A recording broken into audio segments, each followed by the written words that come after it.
여러분 안녕하십니까? 이어서 광주 MBC 5시 뉴스입니다. 광주경찰이 후면에서 교통법규 위반 행위를 인식하는 후면 무인 단속 장비를 운영합니다.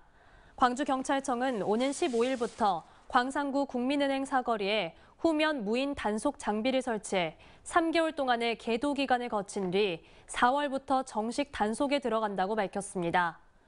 후면 무인 단속 장비는 일반 차량뿐만 아니라 이륜차 후면 번호판을 동시에 식별할 수 있어 신호 및 과속 위반과 이륜차 안전모 미착용도 단속할 수 있습니다.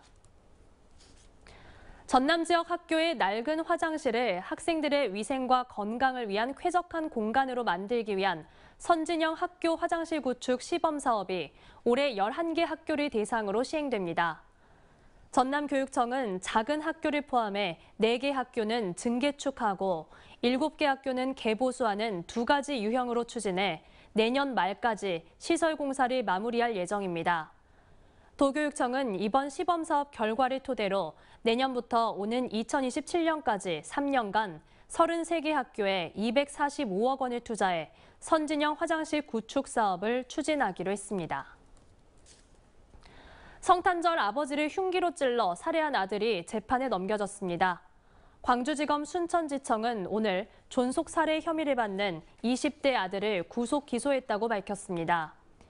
이들 부자는 지난달 25일 저녁 순천의 한 아파트에서 말다툼을 벌이다 아들이 아버지의 흉기를 휘둘러 범행을 저지른 것으로 조사됐습니다.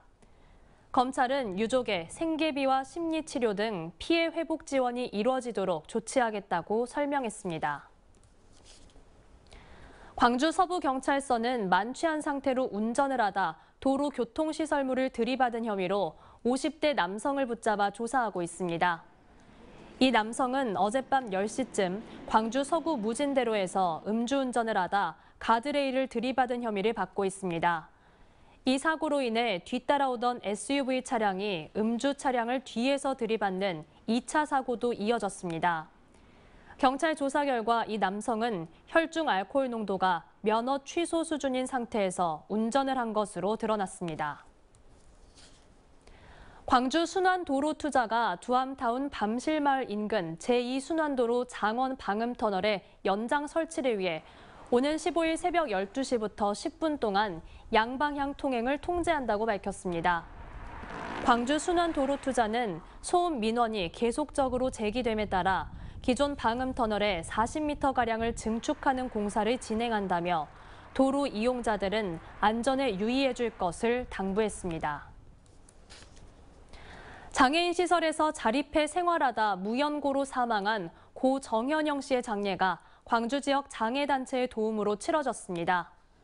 광주시 장애인 종합지원센터는 지난 10일 새벽 자택에서 숨진 중증 뇌병변 장애인 54살 정현영 씨의 장례위원회를 발족하고 사흘 동안 장례를 치렀습니다. 고인은 가족들의 양육 포기로 10살 때부터 장애인 거주시설에 생활해오다 지난 2010년 자립해 활동지원사 양성교육 강사와 자립을 희망하는 장애인들의 멘토 등으로 활동. 언제 어디서나 내 손 안의 뉴스. 광주 MBC 뉴스 유튜브 구독으로 함께하세요.